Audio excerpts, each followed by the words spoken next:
As war has loomed closer, small signs of dissent have appeared on the suburban streets of Middle America. Nick and Mary Eloff have been peace campaigners since the Vietnam War and the draft. The definition of a conscientious objector is someone who sincerely objects to participation in all forms of war. There are two words that are extremely important in that definition: sincere and all. Fear that the draft may return has led a new generation to the local church hall to hear how, if they're called up to fight, they can claim their right to say no. For the Eloffs, Mordecai Vanunu is the ultimate conscientious objector. When they first visited him in 1997, it was his 11th year in solitary confinement. And we waited, and they brought him in, and he looked like an old man. I didn't anticipate that. And he came up to us, and he put his fingers through the bars, through the cage, because it was a steel cage. And we were crying. We felt so awful to see him like this. Vanunu writes regularly. It's the only communication he's allowed with the outside world. But his letters take months to arrive, and they're always censored. Oh, he says, don't feel so bad, we can bear another year. My lacked courage. The early letters that we got were totally cut out. I mean, you could pick it up. This isn't even an example, because they were cut out more than that. More than this.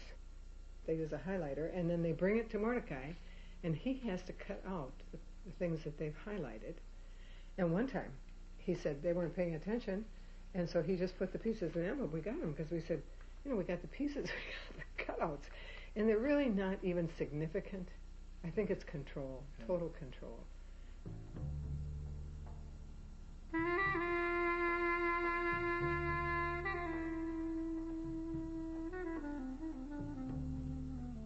Today, Jerusalem is a ghost town, drained of life. Israel's nuclear weapons have proved useless in its latest war. The suicide bombers have frightened the tourists away. The economy's collapsed. Israelis have learnt to live with war. Every citizen gets a gas mask, is taught how to use it, and is expected to have it ready in case of attack.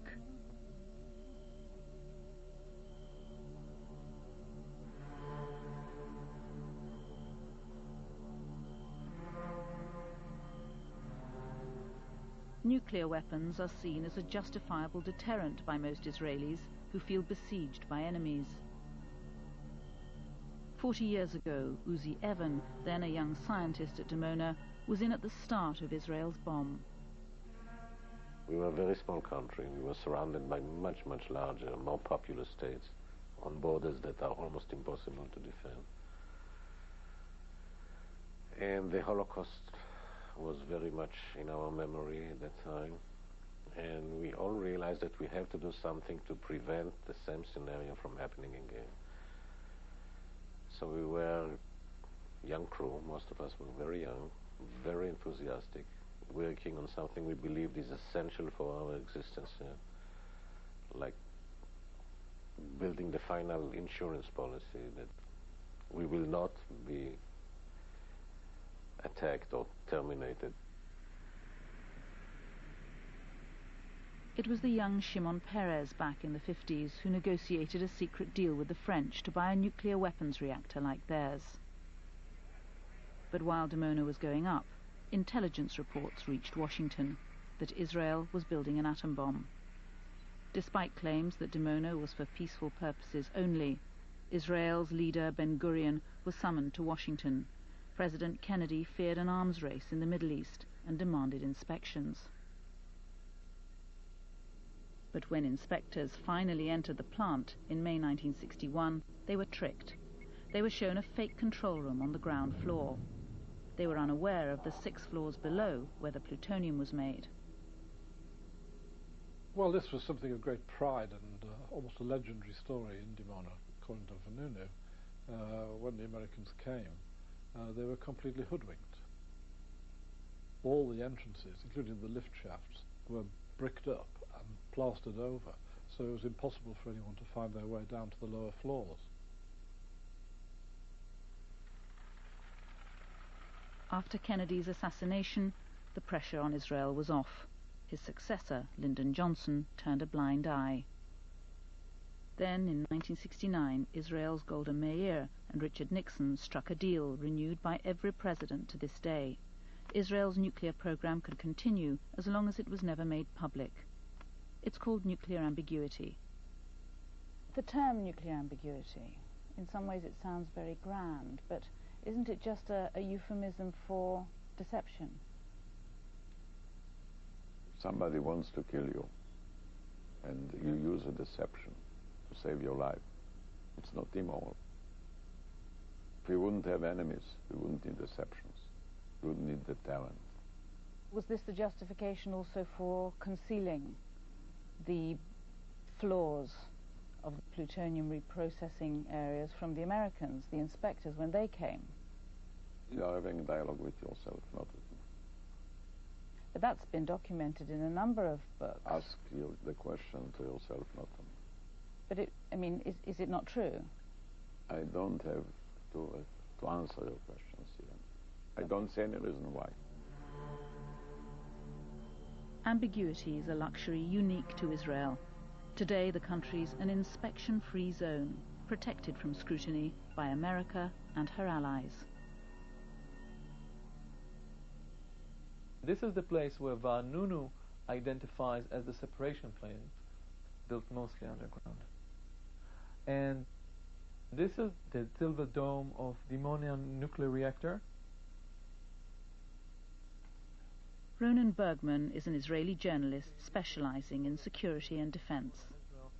This picture was taken by one of the best commercial satellites available, called IKONOS.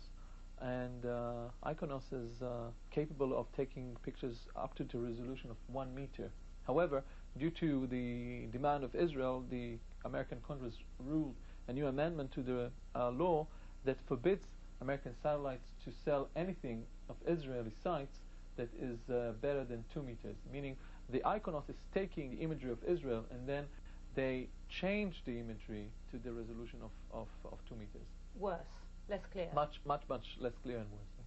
And that was a ruling in the United States, but specifically for Israel, not for other countries. Only to Israel.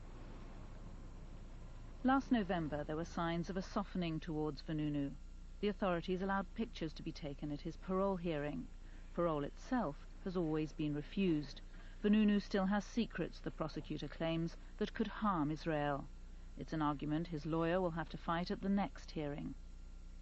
Will the court hear the secret that they claim Vanunu holds? They will hear some of the secrets, not the real secrets. They will hear secrets about the secrets. And you too, as his lawyer, will hear those? Part of it, less than the court. The court will hear the secrets about the secrets. I may hear the secrets about the secrets about the secrets. Is that really the case, or is that a sort of ironic? No, it's really the case. I will be giving some type of general description of the secrets. The court will get something more concrete, and the secrets themselves will be never released to anybody, if they exist at all.